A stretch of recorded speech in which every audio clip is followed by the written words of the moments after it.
Golden time Kannada. ನಿಮ್ಮ ಜೀವನದಲ್ಲಿ ನೀವು ತುಂಬಾನೇ ಕಷ್ಟ ನೋವು ಅನುಭವಿಸುತ್ತಿದ್ದೀರಾ ಅಂದರೆ ಅದಕ್ಕೆ ಕಾರಣ ನೀವೇ. ಅದು ಹೇಗೆ ಅಂದರೆ ನೀವು ನಿಮ್ಮ ಮೇಲೆ ನಿಮಗೆ ವಿಶ್ವಾಸವಿಲ್ಲದೆ ಪರರ ಮೇಲೆ ಜಾಸ್ತಿ ಅವಲಂಬನೆಯಾಗಿ ಬದುಕೋದರಿಂದ ಒಂದು ದಿನ ಅವರಿಂದ ನಿಮಗೆ ನಿರಾಶೆ ಉಂಟಾಗುತ್ತದೆ. ಆಗ ನೀವು ತುಂಬಾ ದುಃಖ ನೋವು ಅನುಭವಿಸಬೇಕಾಗುತ್ತದೆ. ಅದಕ್ಕೆ ಯಾರ ಮೇಲೂ ಜಾಸ್ತಿ ನಂಬಿಕೆ ಇಡೋಕ್ಕೆ ಹೋಗಬೇಡಿ. ನಿಮ್ಮ ಮೇಲೆ ನಿಮಗೆ ನಂಬಿಕೆ ಇರಲಿ. ಇಡೀ ಜಗತ್ತೇ ನಿಮ್ಮ ವಿರುದ್ಧ ನಿಂತರೂ ನೀವು ಮಾತ್ರ ನಿಮ್ಮ ಪರವಾಗಿಯೇ ಇರಿ. ಜೀವನದಲ್ಲಿ ತಾಳ್ಮೆ ಸಹನೆ ಇರಲಿ. ಪರಿಸ್ಥಿತಿ ಸಂದರ್ಭ ಅದು ಎಂಥದೇ ಆಗಿರಲಿ, ನೀವು ನಿಮ್ಮನ್ನು ಸಂಪೂರ್ಣವಾಗಿ ನಂಬಿದರೆ ಆ ಪರಮಾತ್ಮನೇ ನಿಮ್ಮ ಜೊತೆಗಿರುತ್ತಾನೆ. ನಿಮ್ಮ ಉದ್ದೇಶ ಭಾವ ಶುದ್ಧವಿರಲಿ. ಮಾಡೋ ಕೆಲಸದಲ್ಲಿ ಶ್ರದ್ಧೆ ಭಕ್ತಿ ಇರಲಿ. ನಿತ್ಯ ನಿರಂತರ ಉತ್ಸಾಹ ಛಲದೊಂದಿಗೆ ಬದುಕಿ. ಜೀವನದೊಳಗಿನ ಕಷ್ಟ ನಷ್ಟಗಳಿಗೆ ಹೆದರದೆ ಸುನಾಮಿಯಂತೆ ಮುನ್ನುಗ್ತಾ ಇರಿ.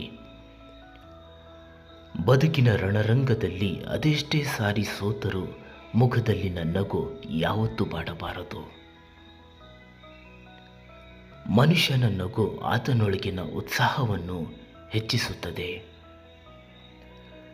ಜೀವನದಲ್ಲಿ ಕಷ್ಟ ನೋವು ಸಹಜ, ಎಲ್ಲವನ್ನು ಅನುಭವಿಸಲೇಬೇಕು ಮನುಷ್ಯ.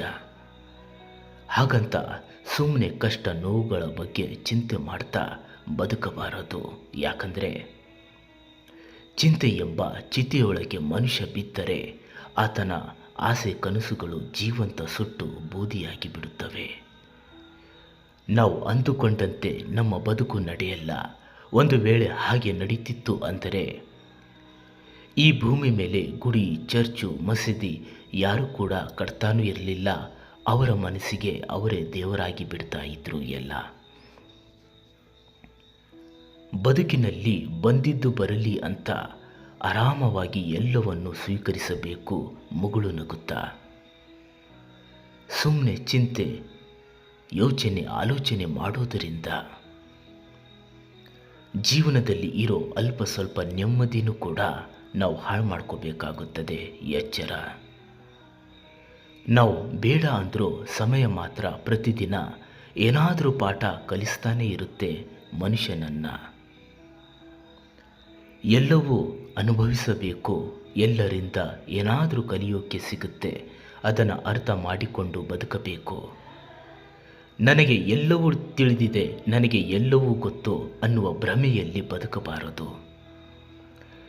ಸೋಲಾಗಲಿ ಗೆಲುವಾಗಲಿ ಎಲ್ಲವನ್ನು ಸಮಾನವಾಗಿ ಸ್ವೀಕರಿಸಬೇಕು. ಯಾಕಂದರೆ ಸೋಲು ಗೆಲುವು ರಾತ್ರಿ ಹಗಲುಗಳಿದ್ದಂತೆ. ಇಂದು ಸೋತವನು ನಾಳೆ ಗೆಲ್ಲುತ್ತಾನೆ, ಇಂದು ಗೆದ್ದವನು ನಾಳೆ ಸೋಲ್ತಾನೆ. ಇಷ್ಟೇ ಜೀವನ ತಿಳಿದುಕೊಂಡು ಬದುಕಬೇಕಾಗಿದೆ. ಜೀವನದ ಸುಂದರತೆ ಸರಳತೆಯಲ್ಲಿದೆ. ಬದುಕಿನ ಸಾರ್ಥಕತೆ ನಿಸ್ವಾರ್ಥ ಸೇವೆಯಲ್ಲಿದೆ.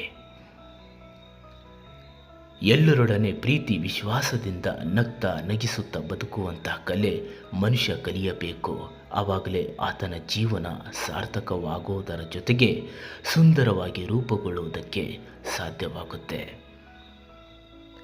ಈ 3 ದಿನದ ಜೀವನದಲ್ಲಿ ತೆಗೆದುಕೊಂಡು ಹೋಗಲು ಏನೂ ಆಗದು. ಯಾಕಂದರೆ ಬರುವಾಗ ತಂದಿದ್ದಾದರೂ ನಾವು ಏನು ಗಂಟೆಗಳ ಲೆಕ್ಕದಲ್ಲಿ ಹೂವಿನ ಆಯಸ್ಸು ಇದ್ದರೂ ಅದು ಎಷ್ಟೊಂದು ಸುಂದರವಾಗಿ ನಗ್ತಾ ಅರಳುತ್ತೆ.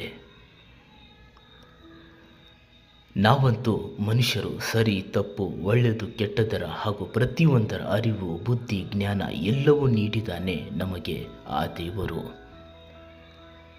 ಈ ಜೀವನ ಸಾರ್ಥಕ ಆಗುವ ಹಾಗೆ ಬದುಕಬೇಕು. ಅದು ಪ್ರತಿಯೊಬ್ಬ ಮನುಷ್ಯನ ಕರ್ತವ್ಯ ಹಾಗೂ ಧರ್ಮ.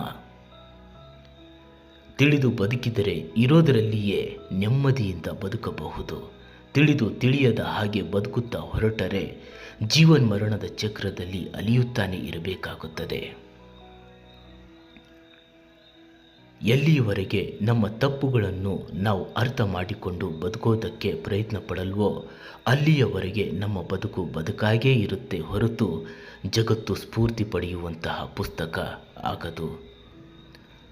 ನಮಸ್ಕಾರ ಹಾಗೂ ಧನ್ಯವಾದ ವಿಡಿಯೋ ನೋಡಿದ್ದಕ್ಕಾಗಿ.